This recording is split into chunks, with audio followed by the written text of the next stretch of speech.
Wie groß ist denn der Tisch? Sind das 2 Meter? Nee. Nein, das sind noch nicht mal 1,5 Meter. Aber 1,5 Meter reicht ja. 1,5 Meter reicht. Das ist das Mindestmaß und das reicht. Genau. So, das ist jetzt quasi der Abstand. So. Also dürfte ich jetzt eigentlich. Ah gut, aber wir werden uns ja nicht annießen. Also eigentlich müsste ich so sitzen, aber so geht's ja auch. Okay, gut. So. Also. Läuft das schon? Ja, es läuft schon. Achso, aber wir haben den Tisch noch gar nicht leer geräumt. Ist doch egal, wir lassen es einfach so. Trader Joe's und Knickknacks. So, von Lorenz. Also, folgende Idee. Über Facebook, das Imperialtheater, wo wir übrigens gerade beide spielen, Christian Michael Bauer und meine Wenigkeit, die Tür mit den 7 Schlössern. Und wir dürfen momentan nicht spielen wegen Corona-Geschissel und so. Und deswegen ist die Idee des Geschäftsführers vom Imperialtheater über Facebook Interviews mit den Schauspielern zu führen. Das machen wir jetzt aber einfach kurzerhand selbst. Ne, Herr Bauer? Ja, Herr Michael. So, also Herr Bauer. Die Tür mit den 7 Schlössern. Wir dürfen gerade nicht spielen. Wie beschissen ist das? Voll. Und wie war die erste Woche so? Also bisher geht's ja noch. Oh. Wenn man davon ausgeht, dass vielleicht noch 6, 8 Wochen, 2 Monate, 3, 4, 5 Monate folgen werden. Wer weiß. Ich weiß es nicht. Ich habe von Kollegen teilweise auf Instagram noch gelesen, dass gefragt wurde, ey Leute, glaubt ihr, dass wir am 19.04. alle wieder spielen? Ja, das ist Blödsinn. So. Also bei uns ist 30.04. angesagt, aber wir gehen jetzt erstmal nicht davon aus, dass wir bis dahin wieder spielen werden. Das wievielte Stück des im Imperialtheater ist denn das eigentlich für dich? Das 4., wobei eins davon 2-mal gelaufen ist. Der Fluch des Pharao. Genau, aber vom Stück her ist es das 4. Das erste war der Rächer, was wir auch zusammengespielt haben. Dann kam... Zeuge der Anklage. Oh, stimmt. So. Wo Christian mich gespielt hat, lustigerweise. Also ich war das Original. So. Und ich war im doppelten Sinne die Kopie. Das stimmt. Denn ich habe mir Folgendes gedacht.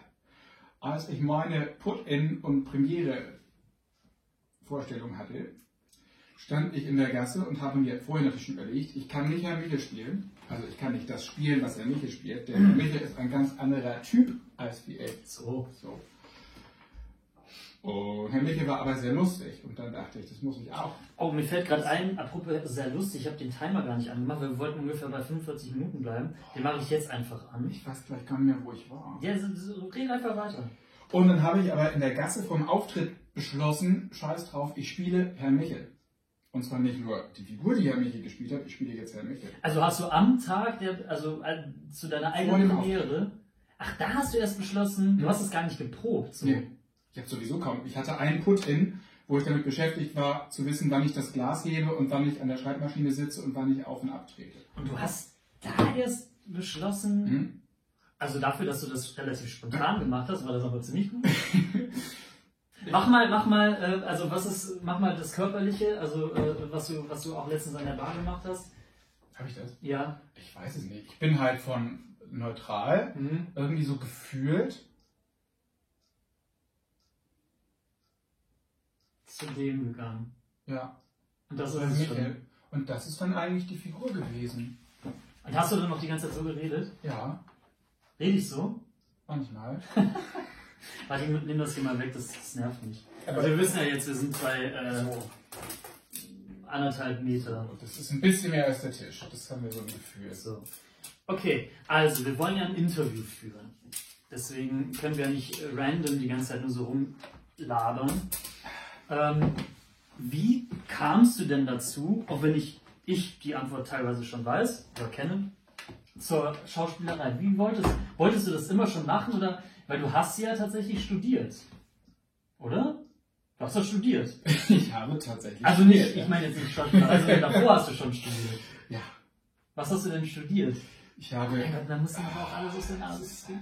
Lass mich doch mal langsam meine Gedanken. Ja. Ich habe Germanistik und Latinistik studiert. Latinistik ist Latein. Ach guck. Das heißt, ich habe auch Altgriechisch lernen dürfen. Okay. Und habe mich in der Germanistik aber auf Plattdeutsch spezialisiert nachher, also auf niederdeutsche Literatur. Okay. Was dir ja tatsächlich dann auch irgendwie zum Vorteil gereicht worden ist. So. Aber Altgriechisch, benutzt man das irgendwie? Nein. Nö. Latein Also auch nicht. Ich finde ja grundsätzlich nichts, was man zufälligerweise weiß, schadet. Und im besten Fall sagt man sich irgendwann, ach guck, lustig, dass ich das weiß. Jetzt hat es gerade zufälligerweise mal Nutzen gehabt. Aber Altgriechisch, man versteht halt Fremdwörter manchmal. Zum Beispiel?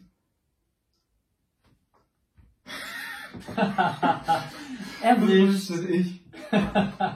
Okay. Und warum hast du das studiert? War das irgendwie, weil du dachtest, ich muss vorher, bevor ich...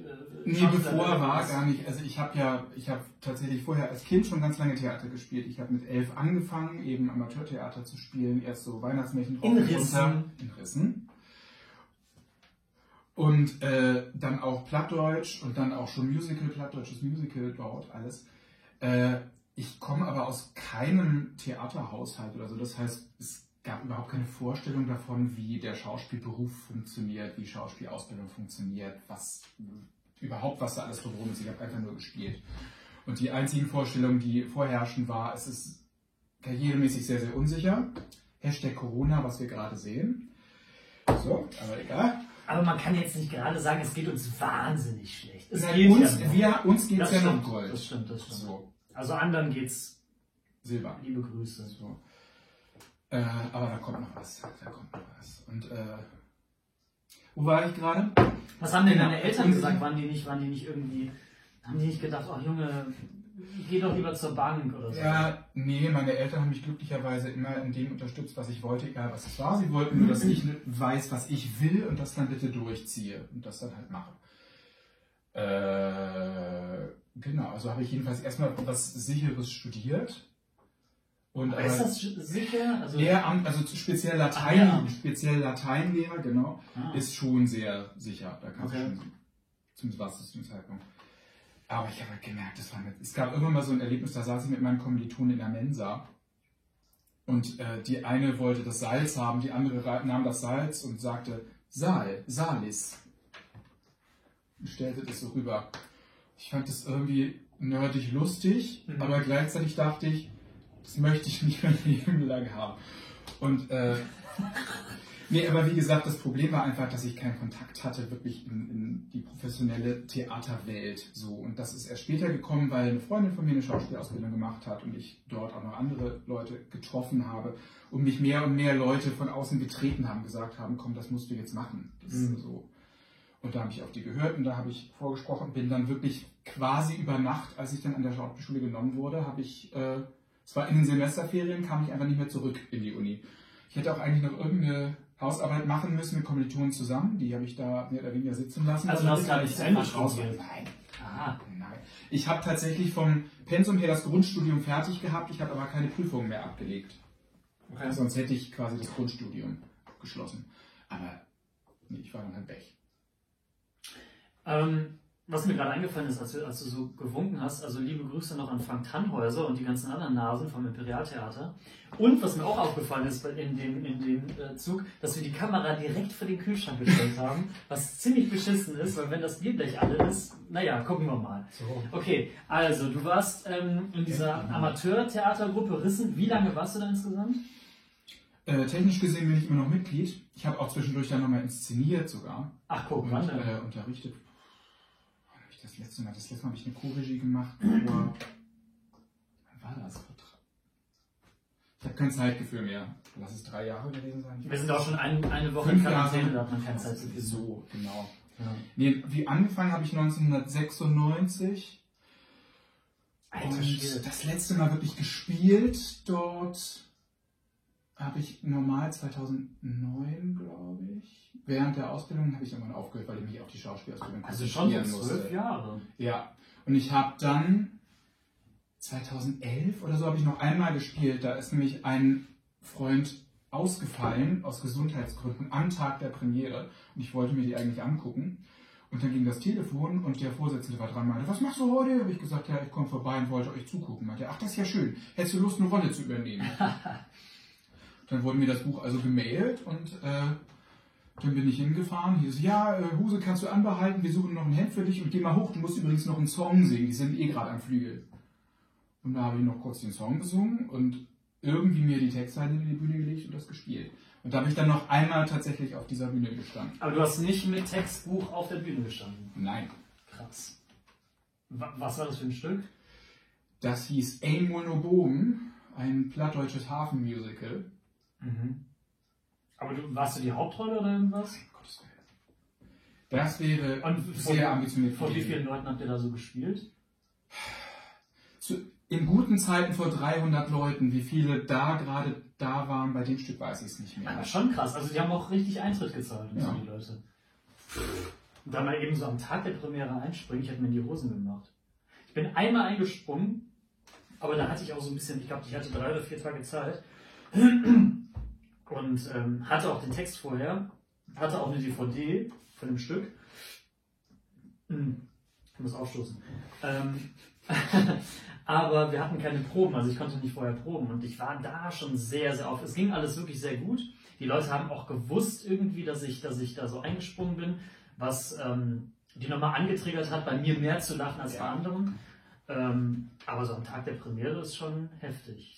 Na, ich habe auf jeden Fall auch eine Ansage bekommen, natürlich am Anfang, dass ich einspringe. Das heißt, du kannst in so einer Situation eigentlich nur gewinnen, weil die Leute einfach nur denken, oh mein Gott, der ist eingesprungen. Ja, es ist ja auch krass. Also, wie kann er sich den ganzen Text merken? So das fragen die sich ja eh schon. Ja.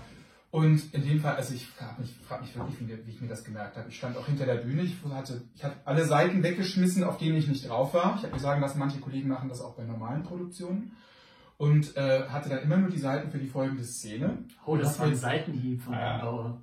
So, und habe mir das dann immer so ins Kurzzeitgedächtnis gehämmert und hat die Inspizientin gesagt, so pass mal auf, du trittst jetzt auf und was passiert ist, du nimmst diesen Lappen mit, du gehst da raus, du stellst die Tische runter, du wischst die Stühle runter, du wischst die Tische und dann hast du da dieses Gespräch mit deinem Vater und dann nimmst du da den Eimer und dann kommst du runter und wenn du das vergisst, dann pfeife ich dir aus der Gasse ab zu und go. Und dann lief das aber alles glücklicherweise irgendwie. Krass. Ganz nebenbei, das Konzept heißt, wie heißt es nochmal? Ich habe es vergessen. Sag auf du? Ein Bier mit mir. Ah, auf ein Bier mit mir. Also auf ein Bier mit Herrn Michel sozusagen. So. Ist das nicht wie hier Helmut Schmidt, war es nicht auf eine Zigarette oder so? Ja. Das könnte man ja quasi übernehmen. Ja, aber Christian Drosten sagt, es ist jetzt die beste Zeit, mit dem Rauchen aufzuhören. Und es ist die beste Zeit, ganz viel Alkohol zu trinken, weil das desinfizierend ist im Mund-Dingsbums-Bereich und dass das schwer macht fürs Virus. So. Ich habe mir mal sagen lassen, dass das medizinisch nicht ganz haltbar ist. Aber das hat der Herr Wieler gesagt. Theaters Behauptung. Oder nicht?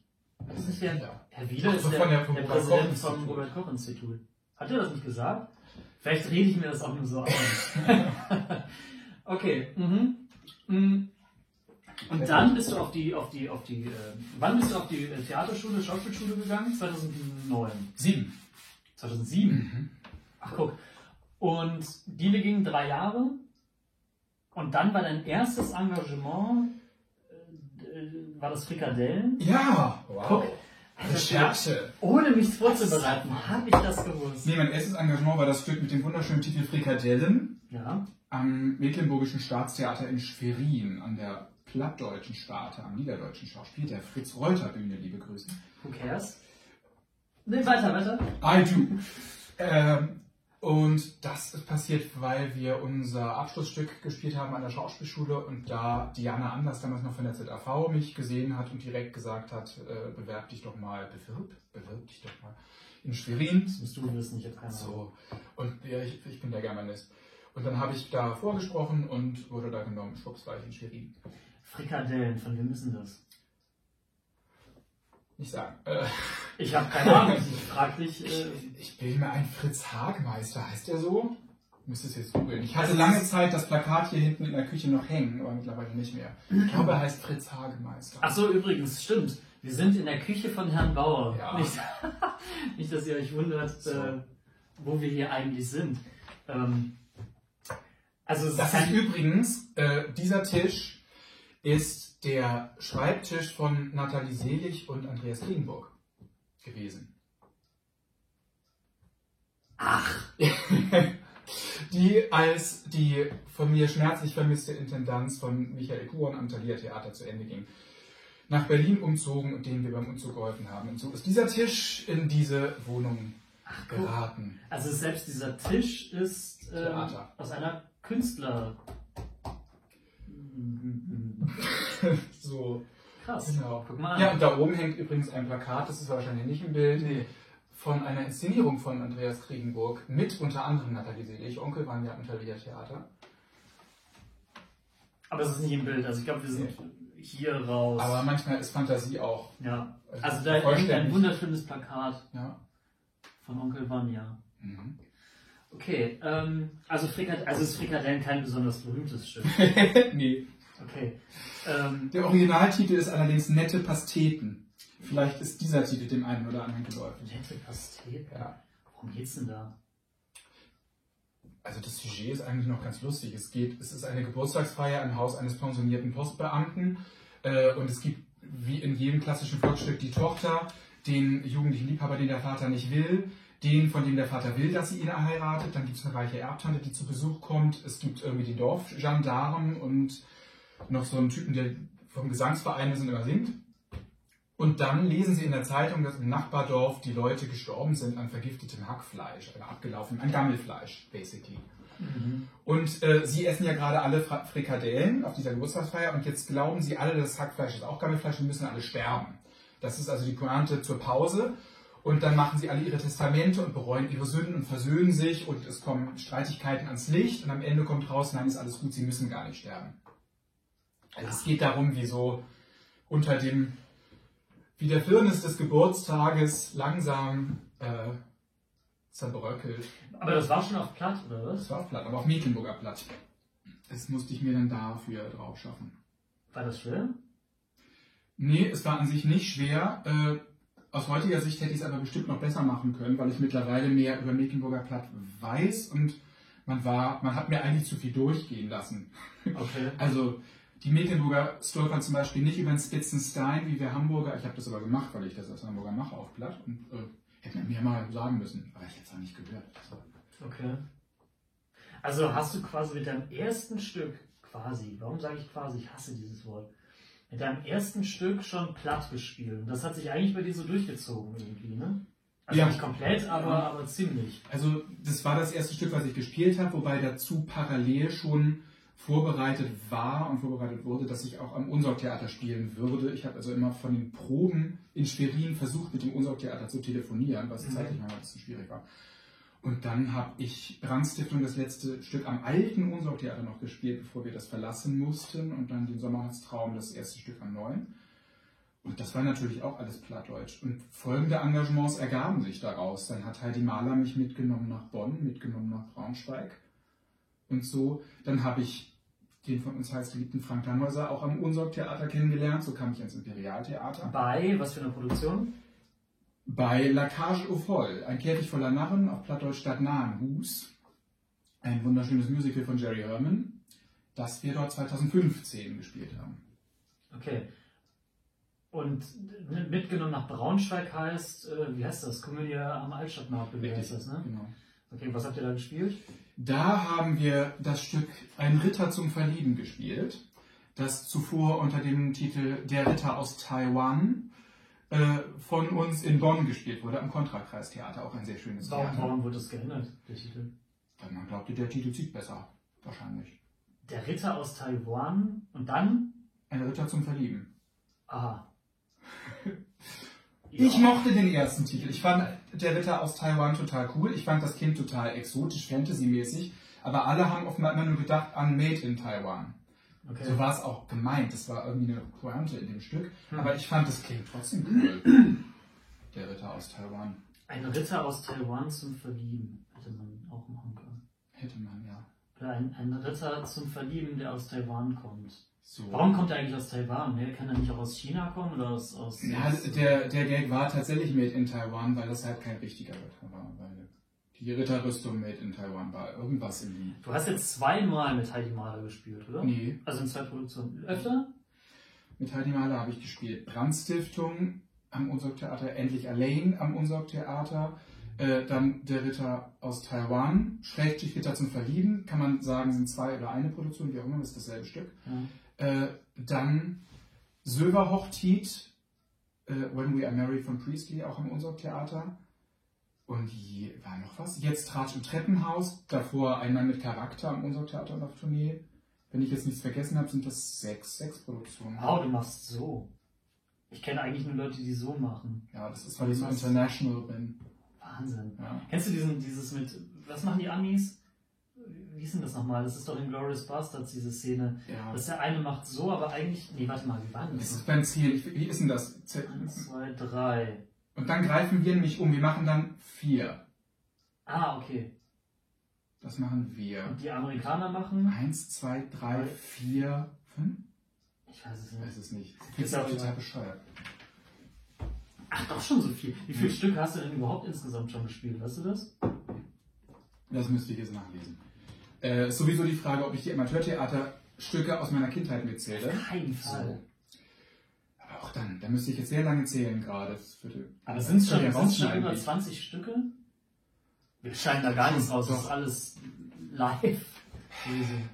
Frikadellen, Brandstiftung, Sommernachtstraum, Endlich Alain, Eins für Mama, Ritter aus Taiwan, Silberhochtit, Kleine Muck, Pipi Langstrumpf, oh, das habe ich sogar gesehen. Schneiderlein, Lackage voll, Eingebildeter Kranker, Besuch der alten Dame, dann die Imperialstücke. Ja, Rächer, Zeugin der Anklage, Sherlock Holmes, Tür mit den 7 Schlössern, Hello Dolly. Sind wir bei 18? Genau. Geierwalli. Was habe ich noch gespielt? Das wären jetzt allein schon mal 19. Ich habe garantiert welche vergessen. Also auf jeden Fall über 20. Was habe ich denn jetzt noch vergessen? Und die, zum Beispiel Sommernachtstraum. Also wie heißt das? In Sommernachtsdrom. Ja. Wird das auch so ausgesprochen? Fast. Ein Sommernachtsdrom. Ein Sommernachtsdrom. Ich habe leider, also außer auf der Schule schon, aber danach leider nie Shakespeare, Schiller, Goethe, sonst irgendwas gespielt. Wie war das so, Shakespeare zu spielen? Erstmal natürlich total cool. Inszeniert hat es ja Michael Bogdanov, der dem einen oder anderen noch was sagen wird, als ehemaliger Intendant vom Schauspielhaus und der vor allem Engländern extrem viel sagt. Es gibt Fotos, wo der noch am National Theatre in London war, wo er mit Ian McKellen und den ganzen Leuten auf dem Balkon steht und so. Ian McKellen ist Gandalf nebenbei. So. Also Michael war einfach wirklich eine Shakespeare-Koryphäe, mit dem wir auf der Schauspielschule arbeiten durften. Hast du keine E-Mail? Nein, Matthias, ja. Und warte mal, red weiter. So. Ich versuche da mal, ohne die Kamera zu berühren, versuche ich jetzt. So? Doch, das funktioniert. Das kriege ich hin. Ja, das war natürlich cool, weil Michael Bogdanov auch zum Beispiel an der berühmten Sommernachtstraum-Inszenierung von Peter Brook damals mitgearbeitet hat als Regieassistent. Der leere Raum. So. Wer kennt ihn nicht? Und es war natürlich total spannend, mit jemandem zu arbeiten, der diese Stücke einfach so in- und auswendig Du hast noch, kennt. Ich habe noch. Erstmal. Gleichzeitig war es natürlich eine plattdeutsche Übersetzung. So, ich finde, es war eine geniale Übersetzung von Hartmut Syriac und Peter Nissen. Das Projekt war trotzdem sehr umstritten, weil es sehr schwer verständlich war, zum Teil der Text. Aber ich behaupte auch, die meisten hochdeutschen Übersetzungen von Shakespeare sind für hochdeutsche Ohren zum Teil schwer verständlich. Ja. Und ich habe mir sagen lassen, dass auch das englische Original für englische Ohren zunehmend schwer verständlich ist. Also das liegt dann auch einfach am Niveau und an der Bildhaftigkeit der Sprache und an der Lyrik und so. Wen hast du denn eigentlich gespielt? Demetrius. Ach. Genau. Erst Lysander, aber es gab dann später nochmal eine Rochade im Ensemble und dann war ich Demetrius. Warum? Gab es eine Rochade, meine ich. Nicht, warum hast du Demetrius? Warum gab es eine Rochade? Wurde halt nochmal umüberlegt. Ich glaube, es ging auch darum, dass man mehr Leute aus dem festen Ensemble in der Produktion hat. Verständlicherweise, weil das Eröffnungsstück war von unserem Theater neuen Standort und da will man natürlich auch möglichst bekannte... Was ist los? Das ist ein harter Schnitt von Holsten zu Ratsherr. Echt jetzt? Mhm. Das muss ich gleich mal... ich stehe auf dem Standpunkt, dass diese Premium-Pilsener Biere mittlerweile alle ziemlich gleich schmecken, weil die so verbessert wurden. Ich finde es ein bisschen... Aber es ist okay. Muss das gleich mal... Findest du jetzt Holstenbecher Sarzan? Es hat mit besser gar nichts zu tun, das ist einfach anders. Okay. Ich muss mich da jetzt erst dran gewöhnen. Okay. Aber ich glaube, ich brauche jetzt noch 2 Stücke. Warte. Ja, ist noch komisch. Ah, jetzt geht's. Ja, aber die Arbeit war geil, weil Michael einfach Ebenen reingebracht hat an Interpretation, was die Vorgeschichte der Figuren im Stück angeht. Also wer ist eigentlich Theseus, wer ist Hippolyta am Anfang? Die heiraten jetzt. So, warum? Was ist da die Vorgeschichte? Das steht natürlich im Stück nicht drin, erklärt sich nicht, aber es beeinflusst natürlich, wie das inszeniert ist. Ob Hippolyta da eben mit Maschinengewehren zur Hochzeit gezwungen wird, weil sie die Königin der Amazonen ist, die von Theseus bezwungen und entführt und zur Hochzeit gezwungen wurde. Oder ob du sagst, gut, das ist halt so ein Paar am Anfang von dem Stück, die heißen halt Hippolyta und Theseus. Und das wollte ich Maschinengewehre. Bei uns gab es Maschinengewehre. Ja. Und Sonnenbrillen. Ohne jetzt komplett taktlos zu sein, aber der ist tot, oder? Michael? Ja. Wann ist er gestorben? Vor 2 Jahren ist mittlerweile. Okay. Und wann war die Inszenierung? 2011 im Sommer. Ah, okay. Und wie war das so? Warst du erstmal total ehrfürchtig und klein, vor so jemandem oder mit jemandem so jemandem arbeiten zu dürfen? Also zu dem Zeitpunkt nicht, weil ich Michael ja schon von der Schauspielschule kannte. Wir haben ja da mit ihm gearbeitet. Ach, er war Dozent? Genau. Hat das Abschlussstück inszeniert, durch das ich dann nach Schwerin gekommen bin, diese Geschichte, wo ich auch Shakespeare-Monologe ins Plattdeutsche selber übersetzt und dann gespielt habe. Da war es aber tatsächlich am Anfang so, dass wir in der allerersten Stunde oder ersten Probe waren wir alle sehr ehrfürchtig. Ja. Und in der zweiten Stunde, weil wir haben eigentlich nur diskutiert, nur am Tisch gearbeitet die ersten Male, was wahnsinnig spannend war. Ich habe leider erst in der zweiten Stunde dann gewagt zu fragen, dürfen wir die Diskussion aufnehmen? Habe ich dann ein Gerät laufen lassen. Ich habe die Aufnahme auch immer noch. Oh. Und wir haben aber trotzdem, also manche von uns waren immer noch sehr, sehr ehrfürchtig. Ich habe mich relativ schnell entspannt, weil ich gemerkt habe, okay, der hat eine mega krasse Geschichte hinter sich, aber es ist auch einfach ein Kollege über 70 mit einer krassen Vita. Aber es ist einfach wie ein 8-jähriger Junge, total theaterbegeistert, ein großes Kind, das Spaß hat, über Shakespeare zu reden.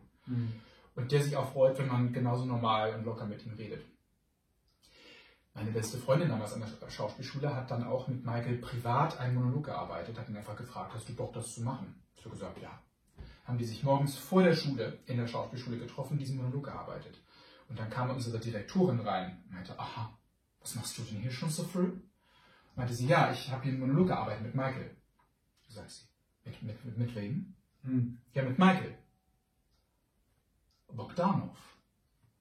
Wo einfach irgendwie noch klar, man duzt ihn ja nicht einfach, das ist ja sonst was.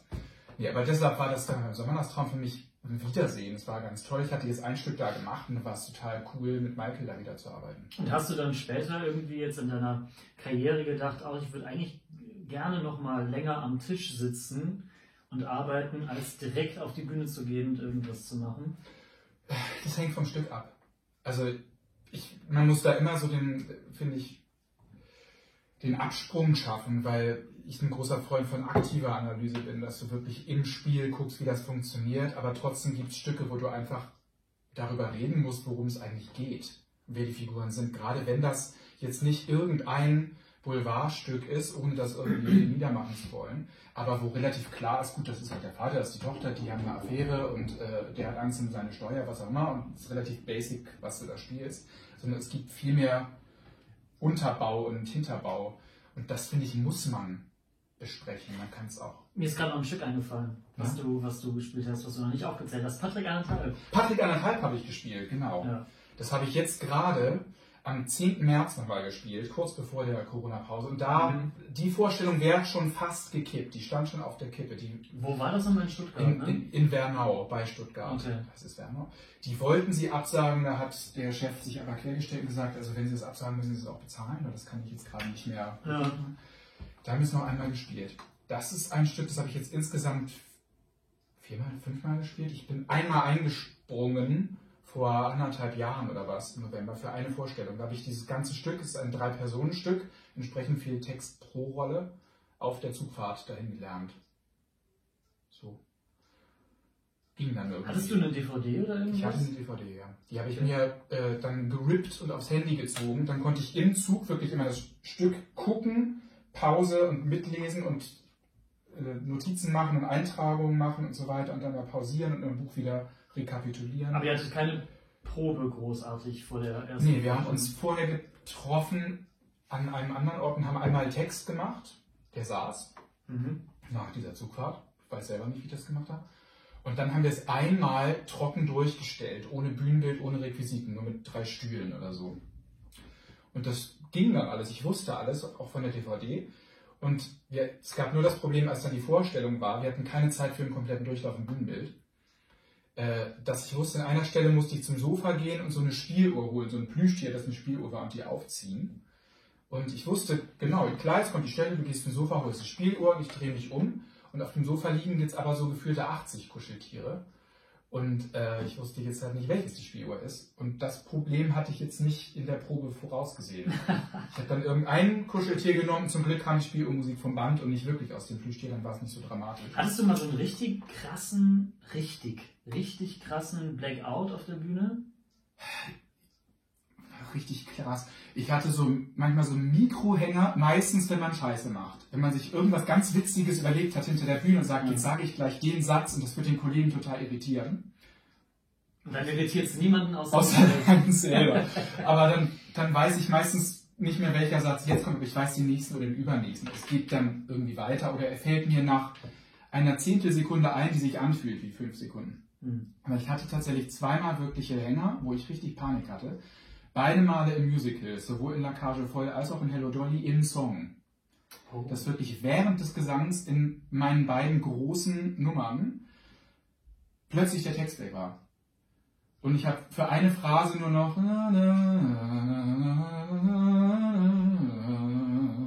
und dann war der Text aber wieder da. Okay. Also es war zum Glück nur eine Phrase weg, während der mich auch der Partner völlig schreckgeweitet ansah, weil der auch ich kann ja jetzt auch nichts machen.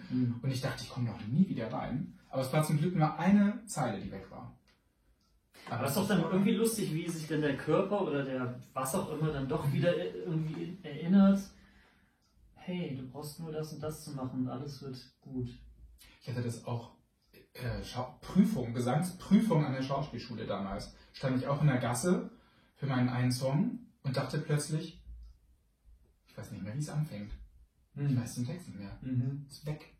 Und habe die ganze Zeit irgendwie im Kopf Vorspiel durch und immer gedacht, ich habe es zigmal im Kopf versucht und ich bin nicht auf den Text gekommen.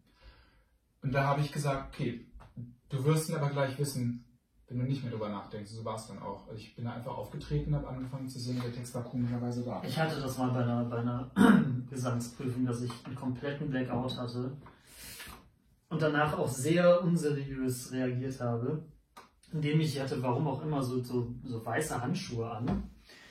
Ich glaube, ich wollte irgendwie einen auf Clown machen oder so, hat aber überhaupt nicht funktioniert. Und weil ich gemerkt habe, ich habe gerade einen Blackout und ich bin total gestresst und der Pianist hat in so einer Endlosschleife einfach weitergespielt, mich angeguckt, mach doch irgendwas. Und dann hat in der ersten Reihe irgendeine Dozentin, ich weiß gar nicht mehr, was das für eine Dozentin war, die hat gelacht. Das hat mich so aufgeregt in dem Moment, dass ich meine weißen Handschuhe ausgezogen habe und die Handschuhe hingeschmissen habe. Der wirft ihr den Handschuh ins Gesicht. So, und dann bin ich einfach rausgegangen. Und bin aber auch komplett raus aus dem Gebäude, bin erstmal spazieren gegangen, bekam dann einen Anruf von der Direktorin. Patrick, magst du denn nochmal zurückkommen? Ich würde mich ganz gerne mal mit dir im Büro unterhalten. So. Aber die mochte mich, deswegen Glück gehabt, war alles gut. Aber naja.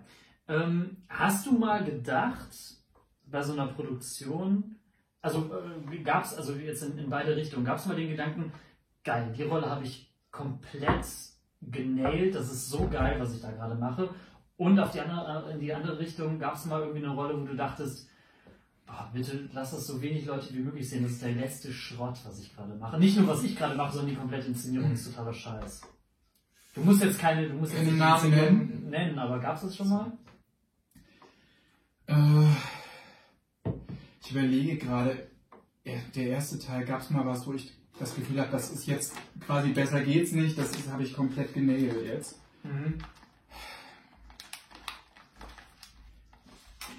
Also so weit würde ich nicht gehen wollen. Witzigerweise... Ja, auch ein bisschen arrogant. So. Witzigerweise am ehesten, gerade weil es vielleicht vermeintlich so eine kleine Popelrolle war und ich die Hälfte geklaut habe, der Gerichtsdiener bei Zeugen der Anklage, den ich von Herrn Michel übernommen habe.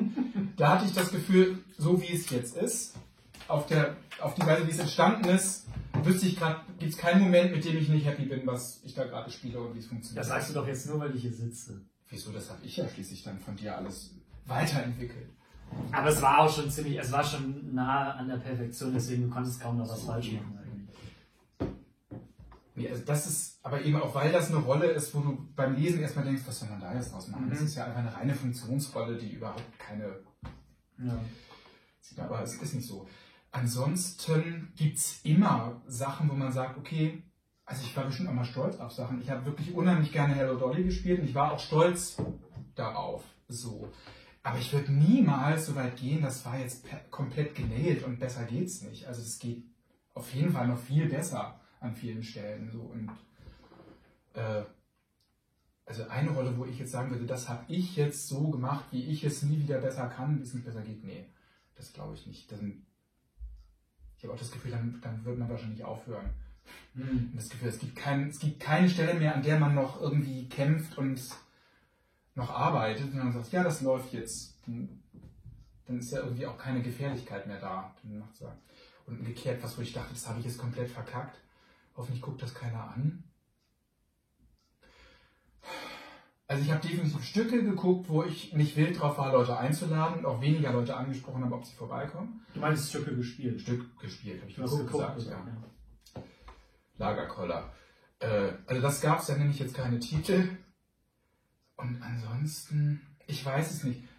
Also es gibt Rollen, da will ich jetzt aber auch keine Titel nennen, wo ich jetzt auch nicht irgendwie mich geschämt habe oder nicht happy war, aber wo ich eher halt das Gefühl hatte, das ist Arbeit. Und ich bin nicht hundertprozentig sicher, ob es funktioniert.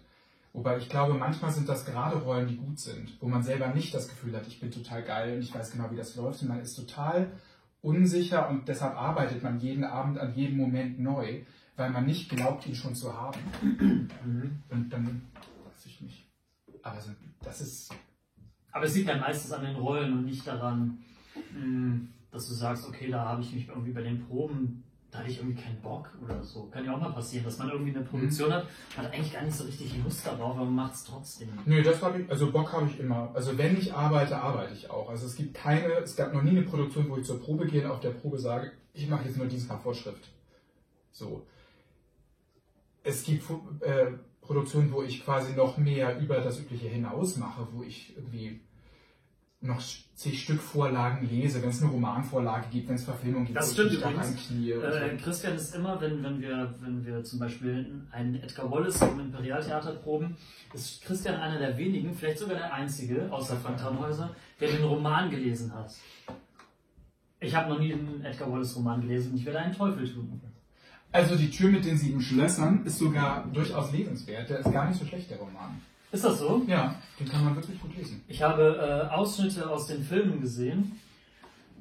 Ja, das hat mir gereicht. Ich habe natürlich beide Filme gesehen. Ja, aber komplett, ne? Ja. Auch mehrmals oder nur einmal? Nein, Gottes Willen, einmal. Ja, ich bin ja nicht so mit diesen deutschen Edgar Wallace-Filmen aufgewachsen. Ich habe da nicht so diese nostalgische Beziehung zu. Und deshalb, die gucke ich mir dann tatsächlich wirklich eher aus Recherchegründen an. Den englischen Film fand ich spannender, muss ich sagen, der sich ja auch zu nicht unwesentlichen Anteilen in unserer Inszenierung wiederfindet. Keine Ahnung. Mal was ganz anderes. Du bist ja auch Sänger teilweise. Also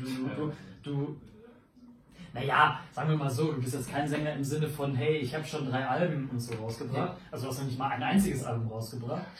Also von daher... Aber, Entschuldigung, ich war aber mal als Background-Sänger auf der CD von Ruchlose Rivalen, dem Piratenkinderbuch, auf der Soundtrack-CD. Ach, guck. Wer ist Ruchlose Rivalen? Das ist eine Band? Das ist ein Kinderbuch von Löw von Katzenstein, dem Pseudonym von Ludwig von Otting, dem langjährigen Direktor des Thalia-Theaters, kaufmännischen Direktor. Okay. Und dazu gab es auch Lieder, wo er den Text und seine Frau Cornelia Schömer die Musik geschrieben hat. Und da habe ich großartige Background-Vocals geliefert. Das war quasi dein erster Gesangsjob. Wenn es darum geht, ob ich dafür Geld... Habe ich dafür Geld bekommen? Das weiß ich gar nicht mehr. Frechheit. Nein, ich habe kein Geld dafür bekommen. Das gibt's ja nicht. Wer warst du denn da? Ich war in der Schauspielschule. Okay. Und weil du hast jetzt... Wie oft jetzt? Zweimal gab es jetzt diesen Liederabend von eurer Schule? Dreimal? Es gab ihn 4-mal, 3-mal habe ich mitgemacht. Ah, okay. Und das letzte Mal war das erste Mal, dass du ihn mitorganisiert hast? Ja, genau. Und der sollte eigentlich wann wieder stattfinden? Der soll eigentlich am 8. Juni wieder in Schmidtchen stattfinden, wie auch die letzten Male. Offiziell ist bis dahin auch noch nichts abgesagt. Wir wissen ja nicht, wie lange es dauert. Ich bin ja jetzt nicht so wahnsinnig optimistisch, dass wir am 8. Juni einen Liederabend in Schmidtchen feiern können.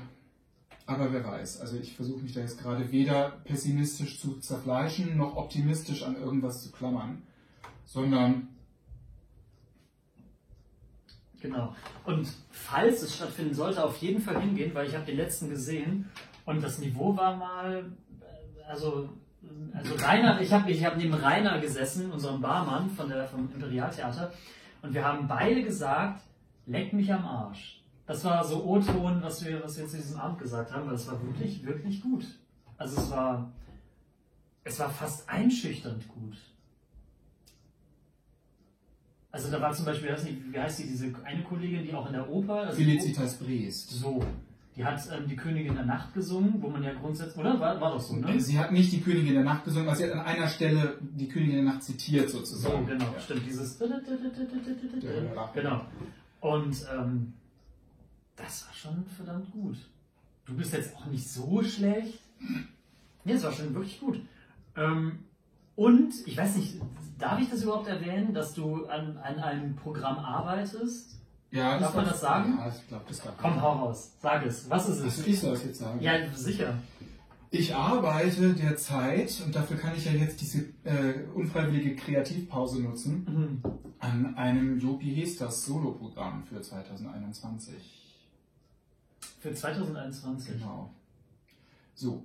Da kann natürlich auch noch möglicherweise Diverses irgendwie in der Zeitplanung durcheinander fliegen, weil wir überhaupt nicht abschätzen können, was passiert. Aber grundsätzlich ist das anvisiert für 2021.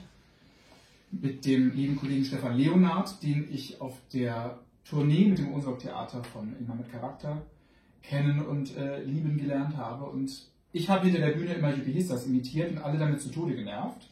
Außer Stefan. Denn Stefan mag alles, was nervt. Und darum hat Stefan gesagt, machen wir was. So, alles was nervt ist gut. Also er macht da quasi die Regie. Genau. Schon wieder quasi. Ja, das ist chinesisch, oder? Hört nicht. Und ja, deshalb habe ich jetzt hier 2 Autobiografien von Johannes Hesters liegen und diverse CDs von ihm auf eBay besorgt und bereits beim Trainieren im Fitnessstudio irgendwie Johannes Hesters gehört. Ich habe immer überlegt, was haben die anderen wohl gerade auf ihren AirPods? Ich habe Johannes Hesters. Ja. Also als du mir vor ein paar Wochen, glaube ich, oder vielleicht sogar schon vor 1-2 Monaten, keine Ahnung, gesagt hast, ich arbeite an einem Johannes Hesters One-Man-Konzert, an einer One-Man-Show bei Johannes Hesters, das war mein erster Gedanke, warum? Soll ich darauf jetzt antworten? Ja.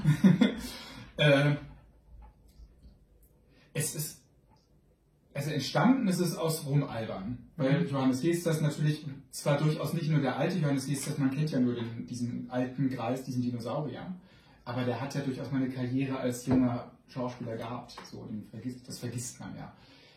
Aber es war Rumalbern, weil er auch auf eine sehr spezielle Weise gesungen hat. Aber jetzt dadurch, dass wir einfach gesagt haben, oder Stefan sagte, Mensch, das ist geil, da muss man noch was mitmachen, ist dann auch eine Faszination gekommen. Dann guckt man auf YouTube und dann ist mir halt klar geworden. Ich meine, das war ein Ufa-Star. Das war ein absoluter Filmstar in der goldenen Ufa-Zeit in Deutschland. Neben Marika Röck und wer da alles war. Man müsste Klavier spielen können, auch so Songs, die jeder kennt. Das war nicht Paul Kuhn, das war Johannes Hesters. Also diese ganzen Geschichten. Und wenn man sich dann vertieft, ist es auch eine spannende Geschichte. Ich meine, der ist aus Holland nach Berlin gekommen, hat da vorgesprochen als Holländer mit Akzent, hat es geschafft, engagiert zu werden, trotz dieses Akzents, ist außerdem ein Schauspieler, der immer auf dieses Liebhaberfach festgelegt war, was mir nicht unbekannt ist, was auch nicht unfrustrierend ist manchmal.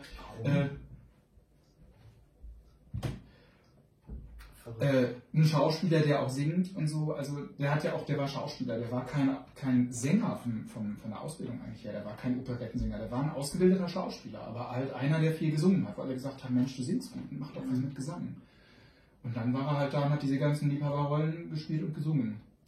Und du merkst in späteren Interviews auch, dass er teilweise damit hadert, dass er auch gerne als ernsthafter Schauspieler mehr gemacht hätte und auch im Alter tatsächlich noch gemacht hat. Dann wohl also sind tatsächlich schon ein paar Parallelen zu dir selbst eigentlich. Ja, also habe ich zumindest das Gefühl, jetzt wo ich mich angefangen habe, damit zu beschäftigen, was es dann nochmal interessanter macht. Dass man da tatsächlich... Okay, also wir sind fast am Ende. Ich sehe gerade auf meinem wundervollen Timer, wir haben noch 2 Minuten 40. Ja. So, eine total wichtige Frage auf jeden Fall noch. Eigentlich, wenn ich mit dir rede, eigentlich so die wichtigste Frage von allen. Du weißt eigentlich schon, was kommt, oder? Ja. Weißt du noch nicht? Okay.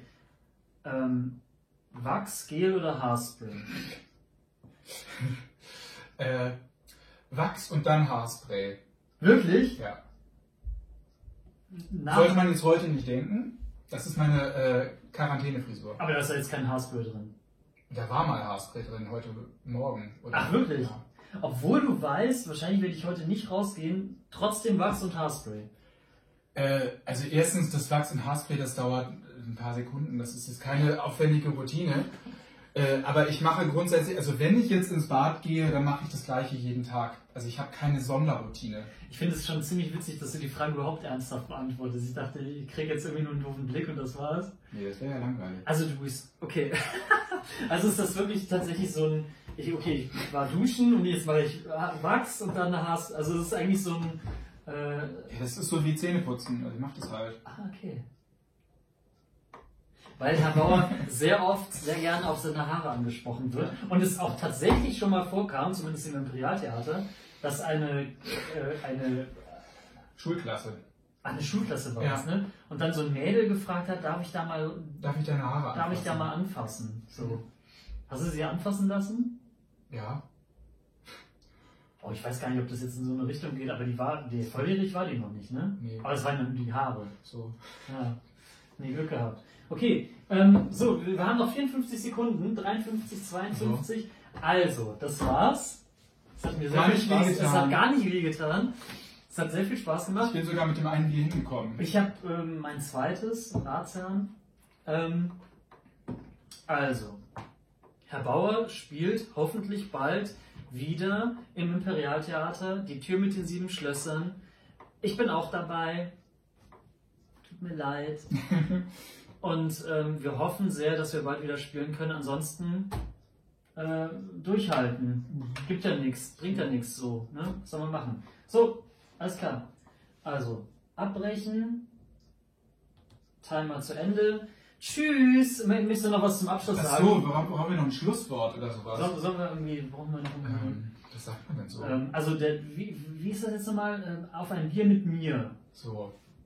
Auf ein Bier mit mir. Und als Abschlusswort?